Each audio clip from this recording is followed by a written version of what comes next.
누가복음 8장 26절부터 보겠습니다. 그들이 갈릴리 맞은편의 가다라 사람들의 지방에 도착하니라. 그분께서 무트로 나아가실 때 어떤 남자가 그 도시에서 나와 그분을 만났는데 그는 오랫동안 마귀들에 들려 옷도 입지 아니하고 집에 거하지도 아니하며 무덤들 안에 거하더라. 그가 예수님을 보고 부르짖으며 그분 앞에 엎드려 큰 소리로 이르되 지극히 높으신 하나님의 아들 예수님이여 내가 당신과 무슨 상관이 있나이까. 간청하건대 나를 괴롭게 하지 마옵소서 하니 이는 그분께서 이미 그 부정한 영에게 명령하사 그 사람에게 나오게 하셨기 때문이라. 그 영이 자주 그를 사로잡음으로 그를 사슬과 족쇄에 묶어두었으나 그가 묶은 것을 끊고 그 마귀에게 몰려 광야로 나갔더라. 예수님께서 그에게 물어 이르시되 내 이름은 무엇이냐 하시매 그가 이르되 군단이니이다 하니 이는 많은 마귀들이 그에게 들어갔기 때문이더라. 그들이 그분께 간청하여 그분께서 깊음 속으로 들어가라고 자기들에게 명령하지 마실 것을 구하더라.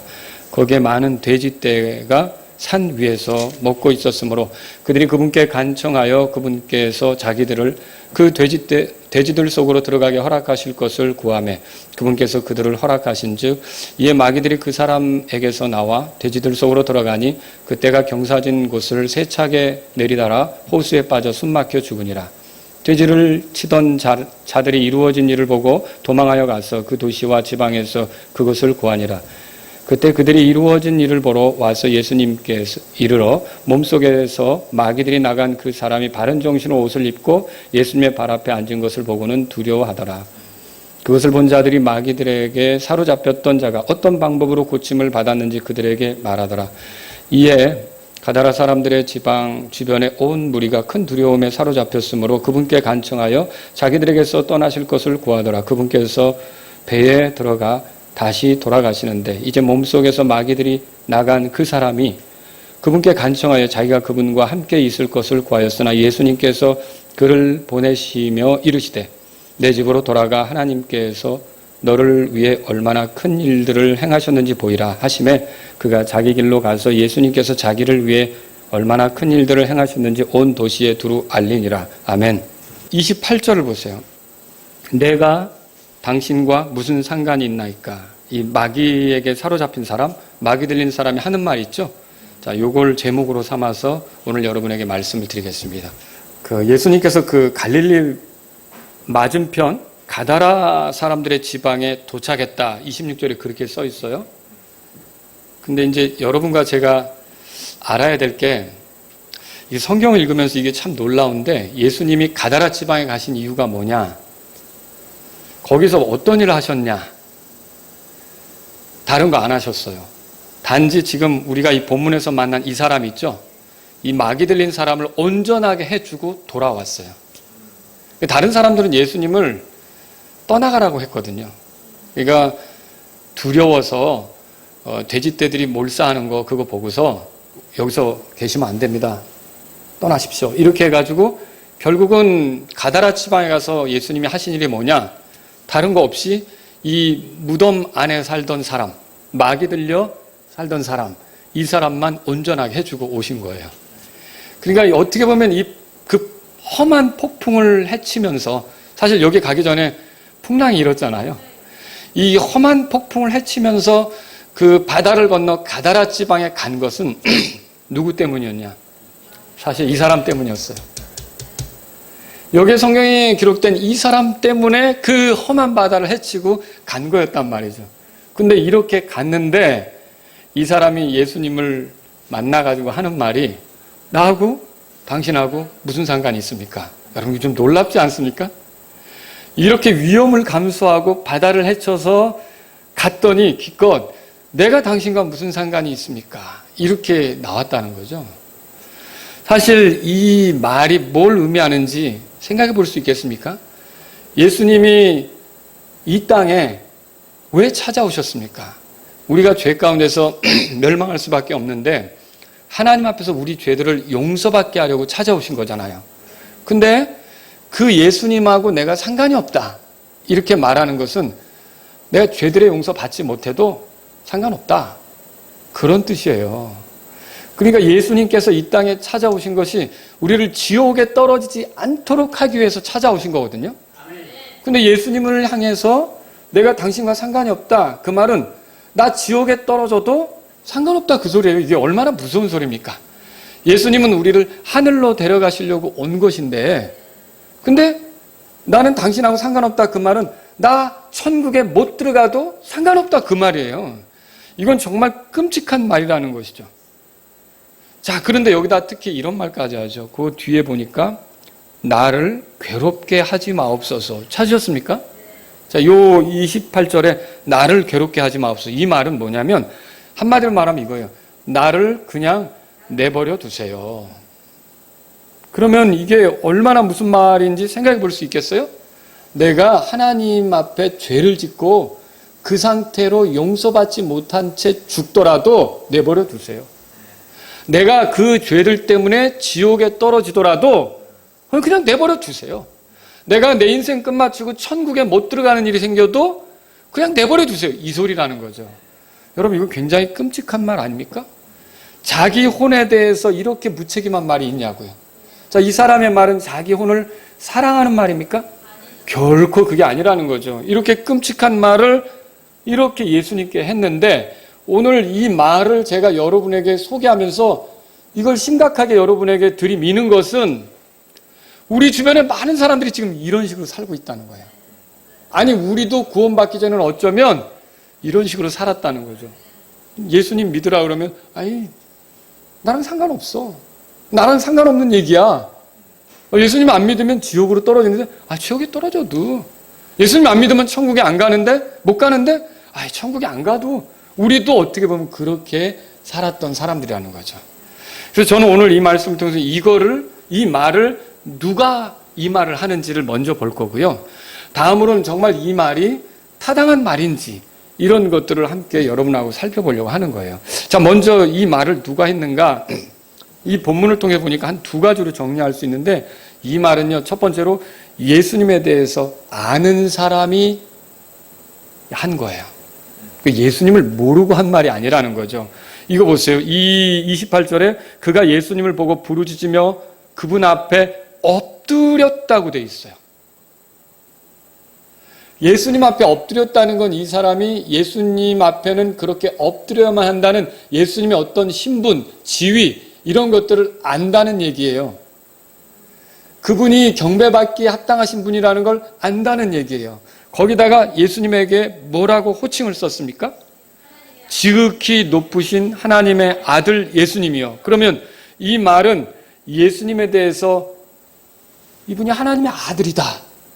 지극히 높으신 분의 아들이다. 이런 정도로 알고 있다는 말이죠. 예수님에 대해서 아는 거예요, 모르는 거예요.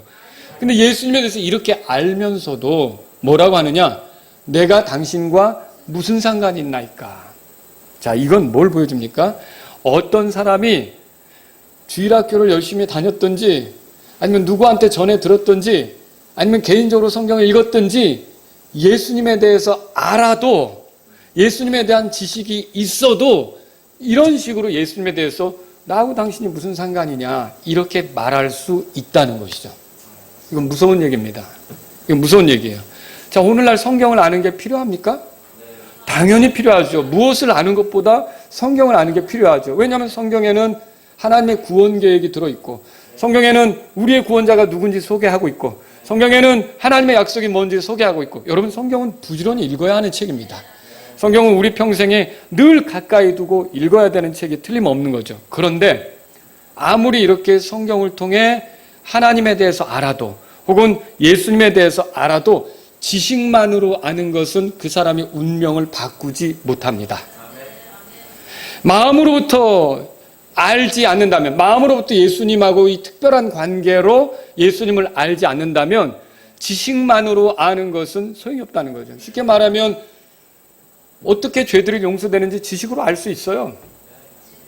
제가 한번 말씀을 드렸잖아요. 인하대학교 가서 이렇게 전도를 하는데 캠퍼스에 막 학생들이 돌아다닌단 말이에요. 어떤 커플이 앉아있는데 너무 좀 보기 민망하도록 붙어 앉아있는 거예요. 막 다리가 서로 막 이렇게 올라가 있고.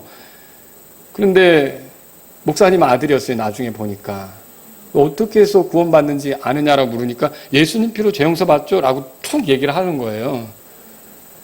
근데 그 사람의 이 모든 행동이나 모습 같은 거는 제가 볼 때는 복음 전도자가 갔으면 진짜 예수님을 믿는 사람이라면 저는 지금도 그렇거든요. 예를 들어서 길병원 사거리를 이렇게 지나가는데 어떤 사람이 나랑 신앙이 어떤지는 모르지만 큰 팻말을 들고서 프랭카드를 들고 회개하라 뭐 이렇게 써붙인다든지 또 어느 때는 그런 경우 있어요. 이만한 걸 써붙여가지고 예수 그리스도에 대해서 이렇게 딱 써놓고 하나님은 당신을 사랑하십니다. 이렇게 보면 운전하다가 신호등에 딱 기다려 섰다가도 마음이 웅크려지거든요.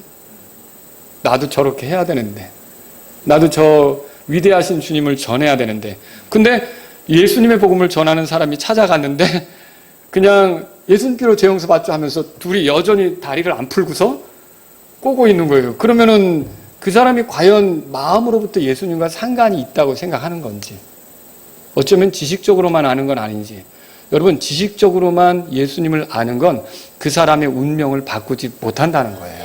이게 성경을 통해 발견할 수 있는 거죠. 오늘날 우리가 예수님을 높이고 경배하는 일 필요합니까?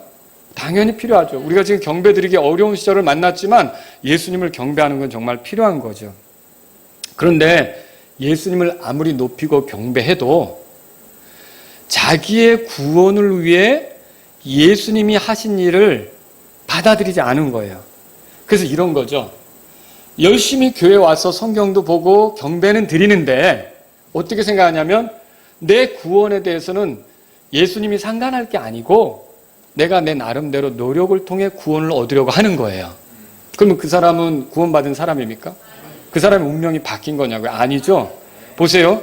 아무리 예수님 앞에 엎드려도 이 마귀 들린 사람처럼 그리고 하나님의 아들 예수님이요 이렇게 높여도 이 사람이 마음으로부터 당신과 내가 상관이 있다 이렇게 하지 않으면 당신하고 나랑 상관없다 이런 식으로 하면 이 사람의 인생에 큰 변화가 없는 것처럼 이 사람이 여전히 마귀에게 사로잡혀 있는 것처럼 예배당에 와서 앉아 예배를 드리더라도 이게 내 구원을 위해 예수님에게 의존해야 되는데 예수님하고는 상관이 없고 내가 노력 중이야.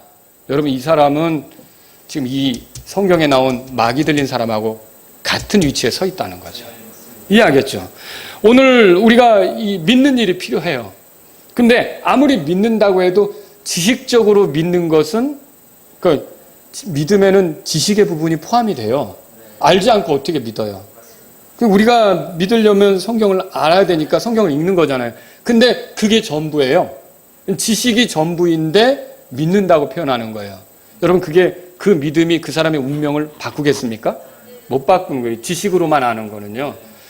이렇게 야고보가 말한 게 있어요. 들어보세요. 내가 한 분 하나님이 계심을 믿으니 잘하는 것이라. 마귀들도 믿고 떠느니라. 마귀들도 뭐 한다고요? 믿어요. 그런데 예수님하고의 상관관계를 부인하는 거죠. 예수님이 지배하고 통치하고 주권자인데 거부하려고 하는 거죠. 그게 마귀들 아닙니까? 그러니까 이렇게 아무리 믿는다고 해도 마음으로부터 믿지 않으면 그 믿었다는 그 효력이 나타나지 않는 거란 말이에요. 실제로 구원도 어떻게 받아요?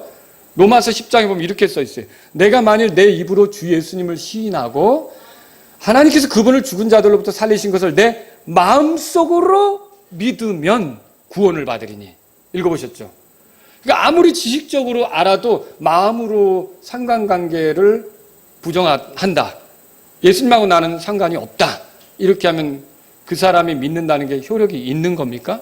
그렇지 않다는 걸 이 성경을 통해 발견하는 거죠. 그래서 이게 놀라운 게 뭐냐면 이렇게 나하고 당신하고 상관이 없다. 이렇게 예수님에게 말한 사람이 예수님에 대해서 모르는 사람이 아니라 예수님에 대해서 알고 있는 사람이 이 말을 했다는 게 오늘 우리에게 좀 충격적이라는 거죠. 그러니까 우리 중에는 예수님에 대해서 어느 정도 안다고 얘기하지만 정말 예수님하고는 상관이 없어서 전혀 변하지 않은, 바뀌지 않은, 운명이 달라지지 않은 그런 사람도 있을 수 있다는 거예요. 또 두 번째로 이 사람은 어떤 사람이냐면요. 예수님께 기도했던 사람이에요. 자, 오늘 본문에 보시면 28절에 그가 예수님을 보고 부르짖으며 그분 앞에 엎드려 이르되, 부르짖었대요. 지극히 높으신 하나님의 아들 예수님이여 내가 당신과 무슨 상관이 있나이까? 라고 무슨 말이 또 나오죠, 거기? 간청하건대 이렇게 나오죠. 이 간청이라는 말은 기도의 다른 표현에 말하자면 간절히 이렇게 원한다는 거예요. 간절히 바란다는, 어떻게 보면 그런 식으로 예수님께 요구하고 있는 거죠. 자, 그런데 생각해 보세요. 이 사람이 요구한 게 뭐예요? 나를 괴롭게 하지 말라는 거잖아요. 그러니까 뭘 기도한 거예요? 여러분, 기도라고 하면 우리는 다 좋게 생각하는 버릇이 있는데 나쁜 기도도 있더라고요. 악한 기도도 있는 거예요.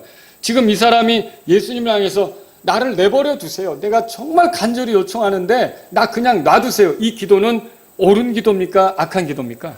악한 기도죠. 그러면 만일 예수님이 이 기도에 응답하신다면 어떤 일이 벌어지겠어요?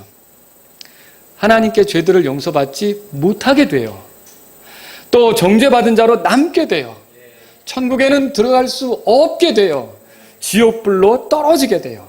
그 다음에 하나님과 단절된 상태로 고통하며 보내야 된다는 거죠. 자, 마귀에게 사로잡힌 이 사람이 지금 구하는 내용이 그걸 구하고 있는 거예요. 그러니까 나 지옥에 들어가게 내버려 두세요. 나 천국에 안 들어가도 상관없으니까 내버려 두세요.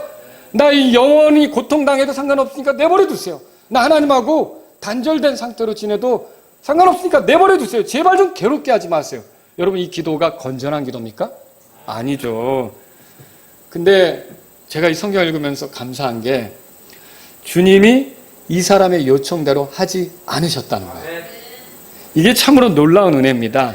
만일 그 사람의 요청대로 했더라면 이 사람은 끝장난 거예요. 영원한 파멸이 되는 거죠. 근데 오늘날 많은 사람들이 어떻게 하느냐? 이 사람처럼 기도를 해요. 어떻게 해요? 하나님, 나를 내버려 두세요. 내 일에 신경 쓰지 마세요. 나대로 살다가 죽게 그냥 놔두세요. 지옥에 들어가는 거 상관없어요. 천국에 들어가지 않는 거 상관없어요. 그냥 천국에 들어가지 못해도 상관없어요. 죄들을 용서받는다? 죄들 용서 같은 거 안 받아도 돼요. 지금 세상 사람들이 이런 식으로 살고 있다는 거죠. 근데 만일 하나님께서 그들의 기도를 그래? 알았어. 라고 그냥 그렇게 그들의 요구대로 해버렸다면 그들은 다 지옥불 속에 떨어져야 되는 거예요.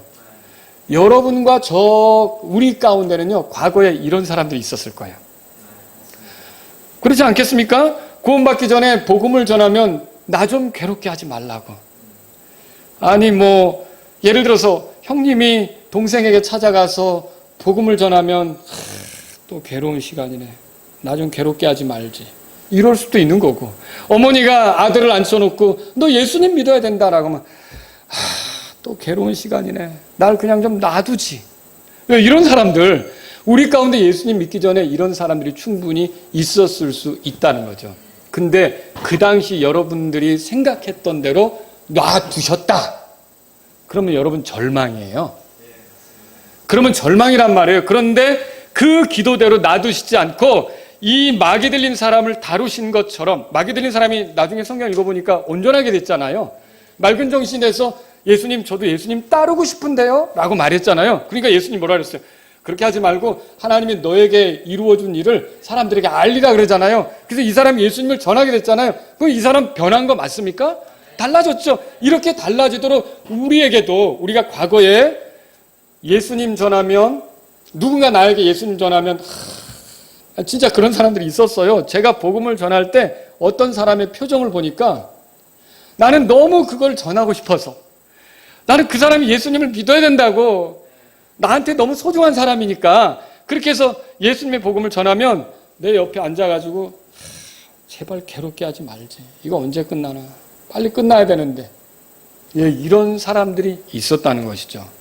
그런데 그런 사람들을 그대로 놔두지 않고, 그들의 요청대로 놔두지 않고 그들이 지금 변화됐다면 정말 하나님의 특별한 은혜, 하나님의 오래 참으심, 하나님의 긍휼, 하나님의 사랑을 누리는 게 맞습니다. 그분들은 하나님 찬양하셔야 돼요. 그러면 왜 이 사람이 자기를 위해 그 바다를 헤쳐서, 그 밤에 풍랑이는 바다를 헤쳐서 자기를 위해 찾아온 거 아니에요? 근데 자기를 위해 찾아왔는데도 나하고 당신이 무슨 상관이 있습니까? 라고 이렇게 말하는데, 사실 예수님이 이 땅에 왜 오신 거예요? 우리 찾으러 온 거 아닙니까? 이 마귀에게 사로잡혀서 죽어가고 있는 우리를 건지려고 온 거 아닙니까? 지옥으로 떨어지지 않게 하려고, 천국으로 데려가려고, 죄들을 용서받게 하려고 우리를 찾아온 거란 말이죠. 근데 이런 우리들을 찾으러 오신 예수님 앞에 그 예수님 이야기가 들려질 때 제발 좀 괴롭게 하지 말지. 또 이 이야기네. 저 벌써 몇 번째야. 나 그냥 이대로 살게 놔두지. 여러분, 이렇게 할 수밖에 없는 것은 무엇 때문일까요? 그 사람이 아무리 예수님에 대해서 알고, 그리고 또 이렇게 예수님에 대해서 요청도 하고 이렇게 해도 그 사람이 누구에게 사로잡혀 있는 거예요? 마귀에게 사로잡혀 있기 때문에 그렇다는 거죠. 자, 이 사람은 마귀에게 사로잡혀 있었는데 벗어났습니까? 벗어났죠? 그것처럼 과거에 우리가 마귀에게 사로잡혀 있었으나 벗어나게 하신 주님. 지금 여러분들이 이제는 예수님 이야기가 좋다. 이젠 예수님 이야기가 귀하다. 예수님 이야기 듣고 또 듣고 싶다. 예수님 말하는 거, 말할 때마다 즐겁다. 그럼 여러분은 마귀에게서 벗어난 거거든요. 여러분, 하나님 찬양하시기 바랍니다. 정말 귀한 일이 여러분에게 있게 된 거라는 거죠. 자, 그럼 오늘 두 번째로요.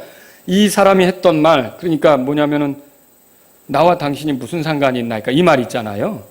내가 당신과 무슨 상관이 있나이까 이 말이 타당하느냐는 거죠. 말은 이렇게 풍랑을 헤치며 찾아오신 이분에게는 해서는 안 되는 말이었던 거예요. 사실은 그분을 안다면, 그분이 하나님의 아들인 걸 안다면 해서는 안 되는 말이었다는 거죠. 근데 왜 이런 말을 해요? 이건요, 마귀에게 선동을 받아서 이 말을 하는 거예요. 자, 거기 성경 읽어보세요. 우리 27절 한번 다 같이 읽겠습니다. 27절. 그분께서 무트로 나아가실 때 어떤 남자가 그 도시에서 나와 그분을 만났는데 그는 오랫동안 마귀들에 들려 옷도 입지 아니하고 집에 거하지도 아니하며 무덤들 안에 거하더라. 여기서 마귀들에 들려 이렇게 돼 있어요. 그러니까 이 사람을 누가 사로잡고 있는 거예요?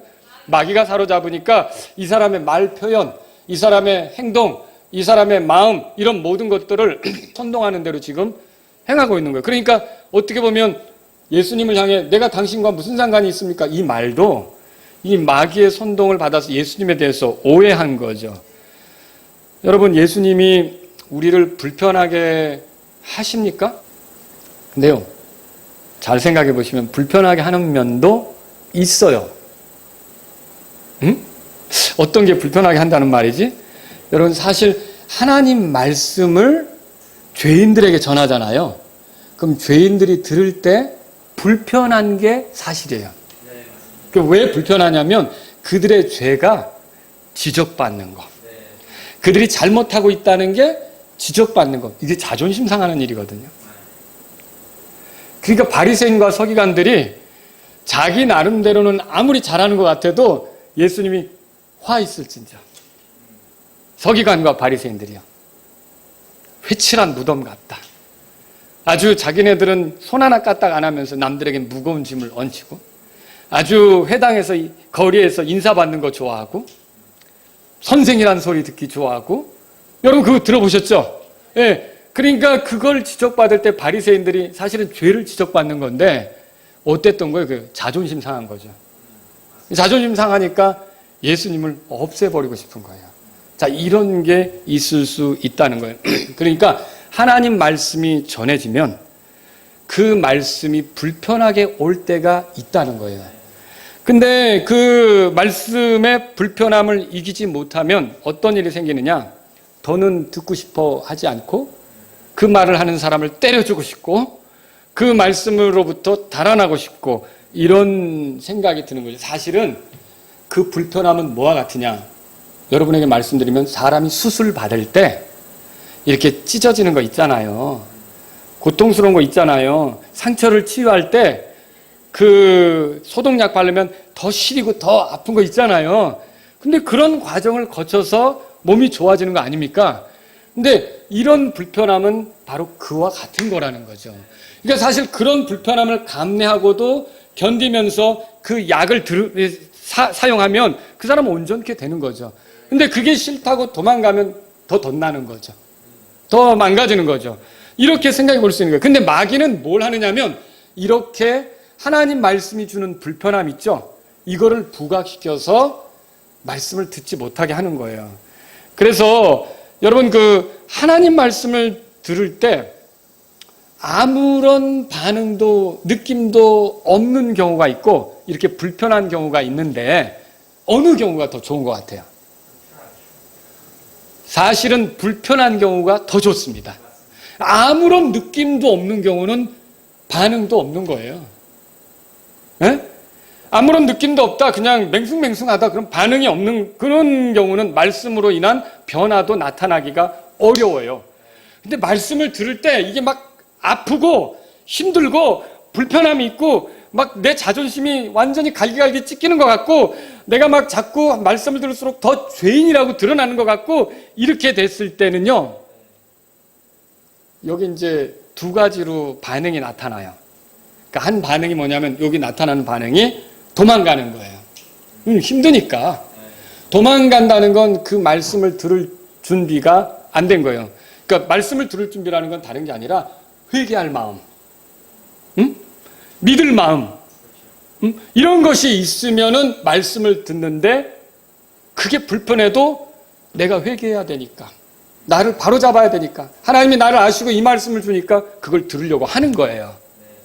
근데 그 사람은 그렇게 듣는데 이 믿을 마음, 회개할 마음이 없는 거예요. 그런 상태에서 죄를 지적받는다? 고문입니다, 고문. 그런 경험 있으세요? 가만히 보세요. 회개할 마음이 없는 사람, 돌이킬 마음이 없는 사람, 고침받을 마음이 없는 사람, 믿음으로 살고자 하는 마음이 없는 사람은 죄를 지적받으면 그게 고문이에요. 얼마나 힘든지 모릅니다. 여러분, 평등법이나 아니면 차별금지법, 이런 것들을 왜 만들려고 해요?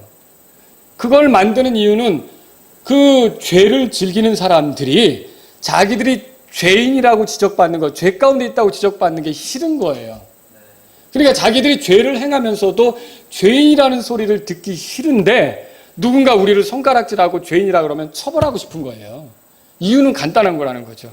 그러니까 뭐예요? 이렇게 하나님 말씀을 들을 준비가, 돌이킬 준비, 회개할 준비, 믿음으로 받아들일 준비가 안 된 사람은 이게 말씀이 고문이 되기 때문에, 고문 알죠? 막 지지고 막 힘들게 하는 거. 그러니까 도망가는 거예요. 설교를 듣고 싶지 않은 거예요. 예배를 드리고 싶지 않은 거예요. 그냥 거리를 두고 싶은 거예요. 달아나고 싶은 거예요. 자, 그럼 대답해 보세요. 그런 사람에게 변화가 일어나는가? 절대로 안 일어납니다. 자, 의사가 고쳐주려고 하는데 살을 째야 되는 거예요. 내 살을 짠다고요? 상처를 낸다고요? 그러면 난 못해요 라고 도망갔어요. 그러면 이거 고쳐요? 고쳐지지 못해요. 고쳐지지 못하는 거예요. 근데 이제 두 번째는 뭐냐면요, 이렇게 이 말씀이 듣기 힘들 때, 이게 괴로움이라고 생각될 때, 나를 괴롭게 하지 마세요 이랬잖아요, 이 사람은. 근데 이게 괴로운 건 맞지만 그 불편함을 감수하고서라도 하나님의 말씀을 들으려고 할 때, 그러니까 어떤 마음이냐? 고침받을 마음으로. 내가 잘못된 것이 드러나면 하나님 말씀에서 바로 잡혀줘야겠다. 내가 옳지 않게 살아간 게 있으면 하나님 말씀대로 내가 맞추어서 바뀌어줘야겠다. 내가 돌아서야겠다.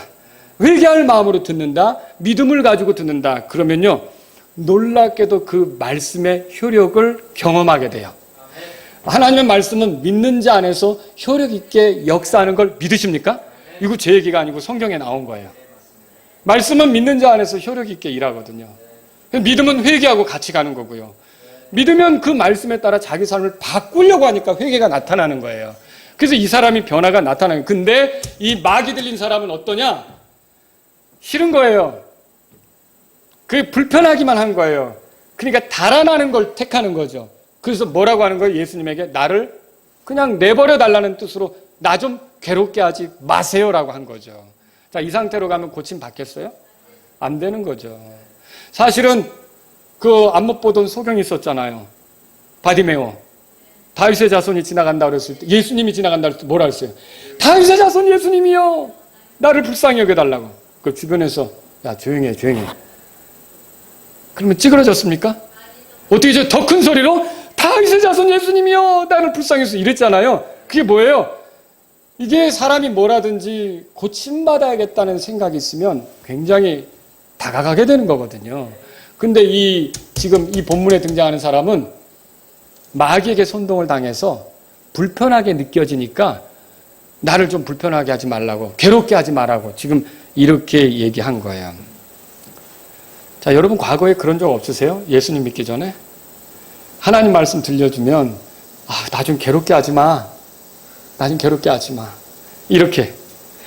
근데 예수님을 믿는 것이 곤혹스러운 일입니까? 예수님이 여러분을 정말 불편하게 합니까? 예수님이 정말 여러분을 괴롭게 합니까? 저는 확실히 말합니다. 절대로 그렇지 않다고. 오히려 예수님을 안 믿는 게 괴로운 일이에요. 예수님을 안 믿는 게 불편한 일이죠. 자, 그래서 제가 이제 세 번째로 드리고 싶은 말씀이 이거예요. 이 말이 타당하지 않은 거에 대해서 여러분에게 말씀을 드릴게요. 자, 그럼 혹시 예수님을 믿으면 이게 지금 왜 이 사람이 나를 괴롭게 하지 말라 그랬는데 왜 이렇게 괴롭게 하지 말라고 하느냐? 예수님을 믿으면 불행해질까 봐. 어떤 분들이 그런 분들이 있어요. 예수님을 믿으면 불행해진다고 생각하는 사람들이 있어요. 그래서 나를 괴롭게 하지 말라고 하는 거죠.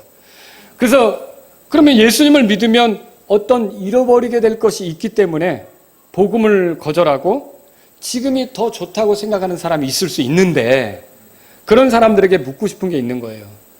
그것들 때문에 지금 이 순간 정말 행복을 누리고 있는지. 그 잃어버리고 싶지 않은 그 예수님을 믿으면 잃어버릴 수 있다고 생각하는 거 있잖아요. 그것 때문에 지금 그렇게 큰 행복을 누리고 있는지.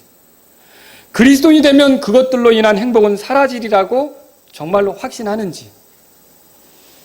그리스도를 믿으면 깨질까 봐 우려될 만큼 지금도 그런 큰 행복을 누리고 있는지.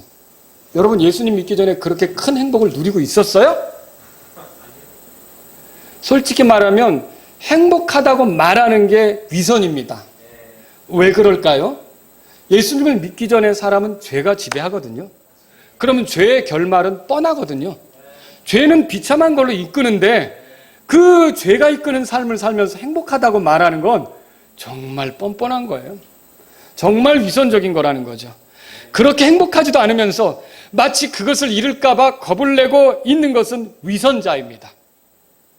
오늘날 사람들이 그리 행복하지 않다고 단정지어 말할 수 있는 것은 그 사람 안에 예수님을 모르면 죄의 지배를 받을 수밖에 없기 때문에 저는 그 사람이 입술로는 행복하다고 말해도 사실은 행복하지 않다고 말할 수밖에 없는 거예요.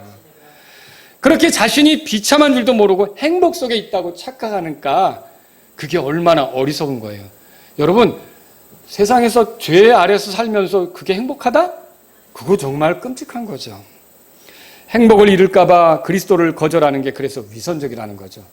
사람은 초조하니까 담배도 펴요. 또 어때요? 너무 고통스러우니까 술로 잊어버리려고 해요.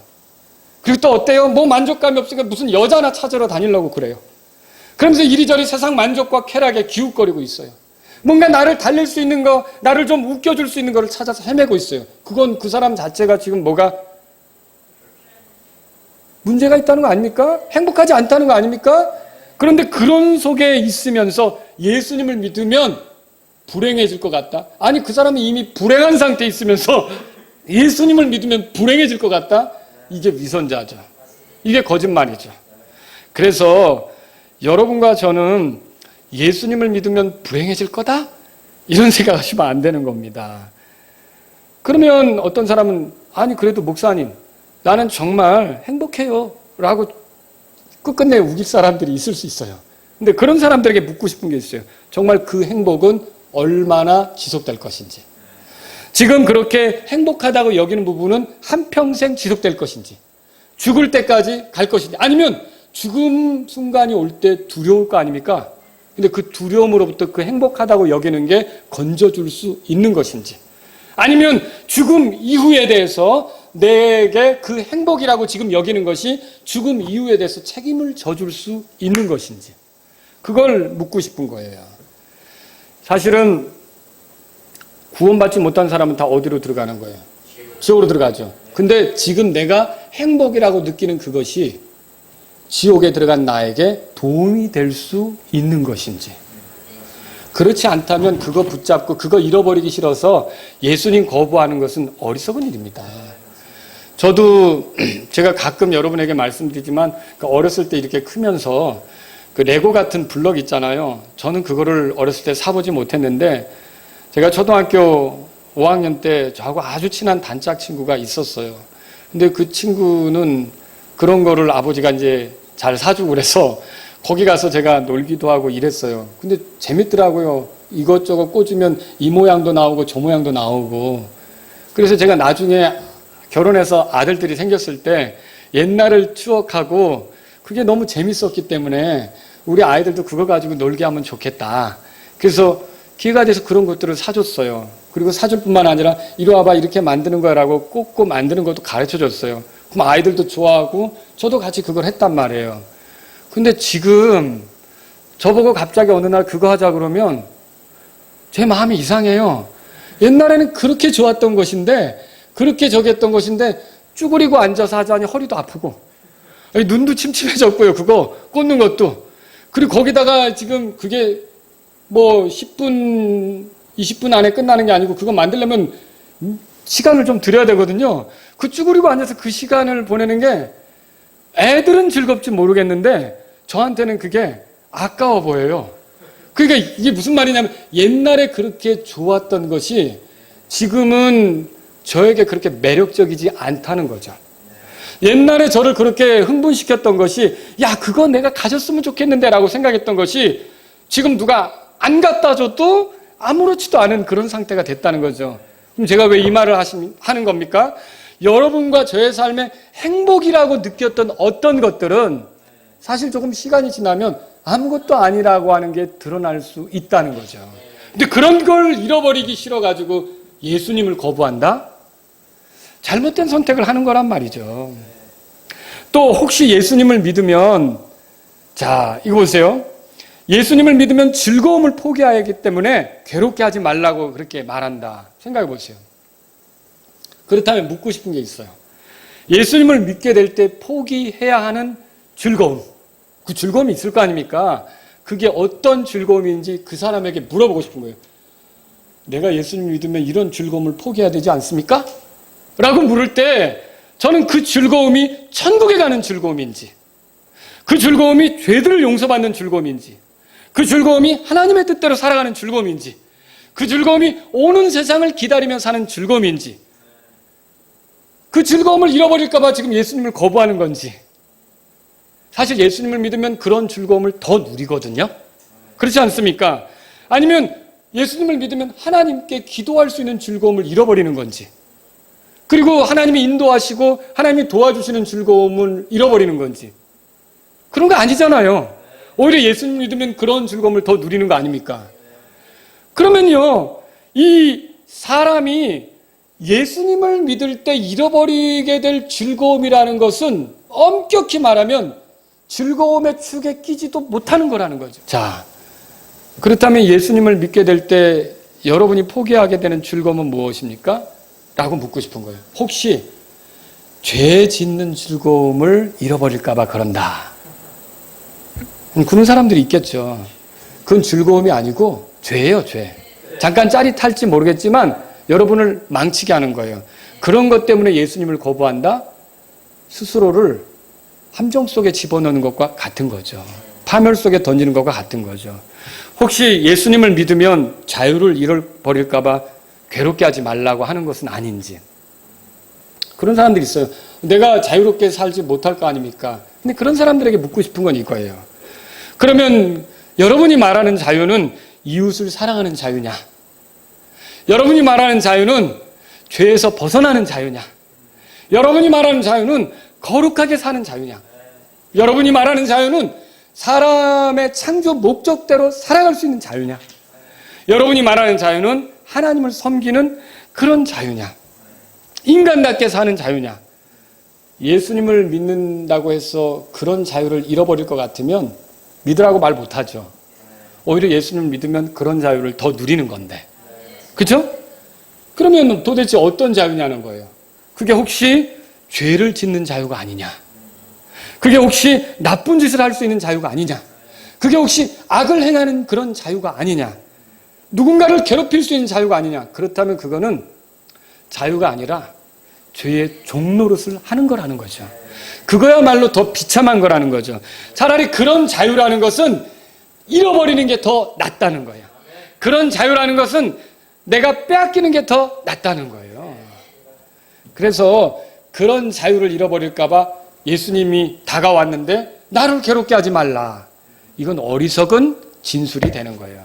어리석은 말이 되는 거죠. 혹시 예수님을 믿으면 우울해질까 봐 나를 괴롭게 하지 말라. 그런 분들이 있을 수도 있어요. 예수님을 믿으면 여러분 우울해집니까?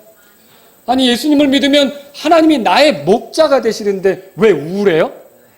예수님을 믿으면 하나님이 나를 도와주시는데 왜 우울해요? 예수님을 믿으면 하나님이 나를 인도하시는데 왜 우울하냐고요? 예수님을 믿으면 하나님이 나를 살피시는데 왜 우울해요? 예수님을 믿으면 하나님이 나를 내가 죽어도 하늘나라로 데려가는데 왜 우울해요? 예수님을 믿으면 우울해지는 겁니까? 그렇지 않다는 거죠. 예수님을 믿으면 우울해지지 않습니다. 오히려 사람을 우울하게 만들고 괴롭게 하는 것은 마귀예요. 이 사람 보세요. 이게 행복한 모습인가? 자유롭지 않잖아요. 무덤 안에서 살고. 그죠? 족쇄를 채워도 끊어버리면서 통제가 안 되고. 이게 얼마나 끔찍한 거예요. 여러분과 저는 예수님으로부터 달아날 게 아니라 마귀로부터 달아나야 되는 거예요. 마귀의 지배하에서 살 게 아니라 예수님의 다스림을 받으면서 살고자 해야 된다는 거죠. 예수님이 이 땅에 찾아오신 것이 정말 우리를 우울하게 만들거나 비참하게 만들려고 찾아오신 것입니까? 그렇지 않습니다. 예수님이 찾아오셔가지고 비참하게 되는 대상은 사실은 마귀들이에요. 그들이 하고자 하는 대로 마음대로 되지 않는 그런 능력 있는 분이 등장한 거거든요. 그러니까 비참하게 된 건 마귀죠. 저는 사실 예수님이 이 땅에 오신 이유가 우리가 얼마나 하나님 앞에 존귀한 존재인지를 보여주려고 오셨다고 말씀드리고 싶은 거예요. 우리가 얼마나 멸망해서는 안 되는 가치 있는 존재라는 것을 보여주기 위해서 오셨다는 걸 말씀드리는 거예요.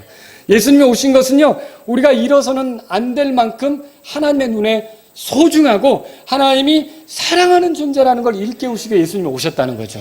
정말 예수님이 우리를 이제 우울하게 만들려고 오셨는가? 제가 찾아본 부분에 의해서 말씀을 드릴게요. 그분은 우리에게 항상 기뻐하라고 말씀하셨어요. 그분은 우리 마음에 근심하지 말라고 요한복음 14장 1절에 말씀했어요. 그분은 자신의 평안을 우리에게 준다고 말씀하셨어요. 읽어보셨죠? 그분은 기운을 내라고도 말씀하셨어요. 요한복음 16장 33절에. 그분은 또 우리 보고 죽어도 산대요. 요한복음 11장에 나오잖아요. 살아서 믿는 자는 결코 죽지 않는데요. 그런 말씀도 했어요. 그분은 또 자신이 있는 곳에 우리도 있게 한다고 말씀하셨어요. 그분은 또 우리를 데리러 다시 온다고도 말씀했어요. 그리고 그분이 우리를 우울하게 합니까? 절대로 그렇지 않다는 거죠. 그리스도인은 병들어 고통스럽게 지낼 때도 있습니다. 그리스도인은 사랑하는 가족과 떨어져서 고독하게 외롭게 지낼 때가 있어요. 다른 사람들로부터 따돌림 받아서 정말 아주 힘든 순간을 만나는 그런 때도 있어요. 사람들로부터 버림받고요. 그래서 너무 힘든 순간을 맞이할 때도 있어요. 그리스도인은요, 돈을 잃어버릴 때도 있어요. 그리스도인은 지위를 잃어버릴 때도 있어요. 그런데 그 그리스도인들에게 정직하게 물어보세요. 당신은 행복합니까? 모든 그리스도인들은 이구동성으로 나는 행복합니다라고 말합니다. 아파도 힘들어도 가난해도 없어도 잃어버려도 빼앗겨도 비참하게 돼도 당신 행복합니까? 라고 물어보세요. 진짜 그리스도인은요, 나는 행복합니다라고 말합니다. 어떤 그리스도인도 다 그렇게 말해요. 뭐가 그렇게 행복하냐? 예수님 때문에 행복합니다. 죄인인 나, 멸망받을 수밖에 없는 나, 지옥에 들어갈 수밖에 없는 나를 하나님이 포기하지 않고 찾아오셔서, 예수님으로 찾아오셔서 나를 구출하셔서 영원히 그 하나님과 더불어 살게 하신 거, 이 하나님께 받아들일 수 없는 나를 품어주셔서 하나님을 아버지라고 부를 수 있게 한 거, 내가 하나님의 아들로 살아갈 수 있게 한 거, 나는 행복합니다. 여러분 행복하십니까? 예수님을 믿는 사람은요, 우울하지 않습니다. 비참한 게 아니에요. 정말 행복합니다. 그래서 제가 오늘 이 설교를 드리면서 여러분에게 말씀을 드리고 싶어요. 혹시 구원받지 못한 사람이 있다면 예수님 얘기 들을 때 여러분 사랑해서 찾아왔기 때문에, 여러분을 건지려고 찾아왔기 때문에, 여러분에게 우울함이 아니라 행복한 삶을 주려고 찾아왔기 때문에 예수님에 대해서 나는 당신과 상관없다, 나에 대해서 상관치 말라, 나를 괴롭게 하지 말라, 이렇게 말하지 말라고 말씀드리고 싶은 거예요. 그분과 상관이 없다면 끔찍해요. 죄 용서 못 받아요. 지옥에 떨어지는 거예요. 천국에 못 가요.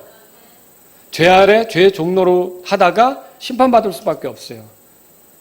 차라리 내가 여기 성경에 나온 대로 이 사람처럼 당신과 무슨 상관이 있나니까 이게 아니라 주님이 저를 위해서 오셨다면 저도 주님이 십자가에서 죽으실 때 저도 포함해서 죽으신 줄로 믿겠습니다.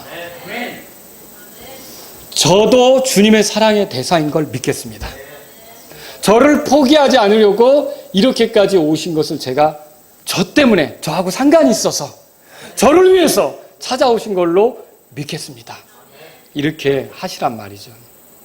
정말로 예수님은 그러면 생각해 보세요. 이건 믿는 사람도 생각해 봐야 될 거고요. 믿지 않는 사람, 이 설교를 듣는 믿지 않는 사람도 생각해 봐야 되는데 이 땅에 있는 사람은 예수님과 진짜 상관이 없는 건가? 이거 거짓말입니다. 마귀가 주는 거짓말이죠. 왜 상관이 없어요? 들어보세요. 우리를 존재하도록 만드신 분이 창조주 예수님이세요. 모든 게 그분에 의해서 만들어졌어요. 그분을 위해 만들어진 거고요. 또 우리가 죄 때문에 망가졌지만 우리를 건지겠다고 우리의 구원자로 오신 분도 예수님이에요. 우리 때문에 온 거죠. 근데 상관이 없어요? 또 만일 우리가 예수님을 믿지 않고 거부해서 심판을 당한다. 그러면 그때 우리가 믿지 않을 때 우리의 심판자도 사실은 예수님이세요. 근데 상관이 없습니까? 또 생각해 보세요. 결국 이 세상이 이렇게 사람들이 일어나서 지지고 볶고 하면서 잘 사는 것 같지만 멸망하게 될 텐데 이 세상이 누군가에게 넘겨질 텐데 이 세상을 상속받을 그리고 모든 우리가 사는 세상의 만물이 기대하고 있는 만물의 상속자가 바로 그분이세요. 그분이 모든 걸 이제 지배하게 될 텐데요. 그리고 생각해 보세요. 우리가 누리는 것은요. 누가 공급하는 겁니까? 공급자이신 예수님이 주셔서 누리는 거예요. 믿는 사람이든지 안 믿는 사람들이 다 예수님이 주셔서 누리고 사는 거예요. 돈을 만지든지 재능을 만지든지 기회를 얻든지 사실은 예수님이 주셔서 누리는 거라고요. 그리고 모든 만물의 존재 기간을 허락하시는 주권자도 예수님이세요. 어느 사람이 어느 때까지 사는 것도 예수님이 결정하는 거예요. 히브리서 읽어보면 주님이 만물을 떠받들고 있는 거예요. 그걸 치워버리면 떨어지는 거예요. 말하자면 그분이 허락한 만큼만 살면서 나는 당신하고 상관이 없다? 거짓말이죠. 이건 거짓말이라는 거예요. 앞으로 모든 왕국이 사라진 뒤에 온 세상을 통치할 통치자가 예수님이에요. 근데 그분과 상관이 없다? 여러분의 무릎이, 우리의 무릎이 언젠가 꿇게 될 그분, 그러니까 여러분의 입이 지금이 아니라면 나중에라도 주님 이렇게 고백할 그 주인이 예수님이세요. 모든 무릎이 그분에게 꿇게 될 것이고 모든 입이 그분을 향해 주라고 고백할 거잖아요. 또 그래서 왕들의 왕, 주들의 주, 그분이 예수님이세요. 근데 그 예수님하고 상관없다? 이 땅에 태어난 이상, 여기에 사는 이상 예수님하고 상관없는 사람은 아무도 없어요. 다 그분의 공로로 살고 있고 그분의 공로로 구원받을 수 있고 그분의 심판을 받게 될 거예요. 그분을 피해서 어디로 가는 거예요? 그야말로 그분과 상관없다고 얘기해도 다 그분의 손바닥 안에 있는 거지. 그런데 그분과 상관없다고 거부를 해요? 이제 그럴 필요 없다는 것이죠. 차라리 그분의 멍에 아래로 들어가야 합니다. 그분과 한 팀이 돼야 합니다. 그분을 나의 주님, 나의 구원자로 받아들여야 합니다. 이 예수님과 상관없다고 주장할 게 아니라 그러면 그분의 반대편에 서는 거거든요. 그러면 나중에 어떻게 될 거예요? 그분의 원수로서 그분의 심판을 당할 건데 그렇게 할 게 아니라 이 심판자이고 통치자이신 이분 반대편에 설 게 아니라 그분과 한 팀이 돼야죠. 예수님은 나의 구원자입니다. 나의 주님입니다. 이렇게 받아들이셔야 되죠. 죄 가운데 있는 우리와 상관하려고 예수님이 찾아오신 거예요. 근데 내가 당신과 무슨 상관이 있나이까? 나를 괴롭게 하지 마소서. 이 말이 뭐와 같으냐면 구조하러 기껏 왔더니 그냥 가라고 하는 것과 같은 거예요. 이제 구호단체가 와서 식량 나눠주려고 했더니 굶어 죽어가는 처지면서도 내 행복을 뺏어가지 말라고 그냥 가라고 하는 것과 같은 거라는 거죠. 얼마나 바보 같은 거예요. 얼마나 어리석은 거예요. 그렇게 할 게 아니라 차라리 주여, 나를 그냥 지나치지 마세요. 주여, 주님이 나를 위해 오셨다는 걸 내가 믿으니까 나를 좀 불쌍히 여겨주세요. 주여, 내게 긍휼을 베푸세요. 이렇게 하면서 나아가는 게 지극히 정상적인 거라는 거죠. 그 사람에게는 지금 오늘 이 본문의 말씀에 이 사람이 말하자면 하나님의 은혜로 온전케 되는 것처럼 여러분 그 사람에게도 이렇게 온전케 되며 새로운 인생을 살게 되는 기회가 오는 걸로 믿으시기 바랍니다. 그래서 예수님하고 나는 상관없는 자가 아니라 바로 그분이 나의 죄 때문에 죽었다. 그분이 나의 죄들을 용서받게 하기 위해 하나님 앞에 피 흘렸다. 그분이 나를 끝까지 구원으로 인도하기 위해 부활하셨다. 그분이 나를 변화시키려고 나 때문에 다시 오실 것이다. 그분이 나에게 약속한 것을 이루어주기 위해서 그분이 하늘의 왕국을 세우실 것이다. 여러분 그분을 예수님을 믿고 나아가시기 바랍니다. 기도하겠습니다. 오늘 이 말씀을 들으신 여러분 가운데 과거에 나도 한때 그랬지. 예수님 복음을 전하면 그게 나와 무슨 상관이 있습니까? 나 괴롭게 하지 마세요. 근데 그때 여러분의 그런 요청대로 하지 않고 오래 참고 기다리시면서 마침내 여러분을 온전케 해서 마귀에게 벗어나게 하시고 마귀에게 준 말이 아니라 오히려 예수님을 찬양하며 하늘의 소망을 가지고 살 수 있게 하셨다면 여러분 감사한 일 아닙니까? 오늘 주님께 감사하세요. 그래서 여기 이 사람이 내가 주님을 따르겠습니다 라고 하는 것처럼 주님을 따르기로 하세요.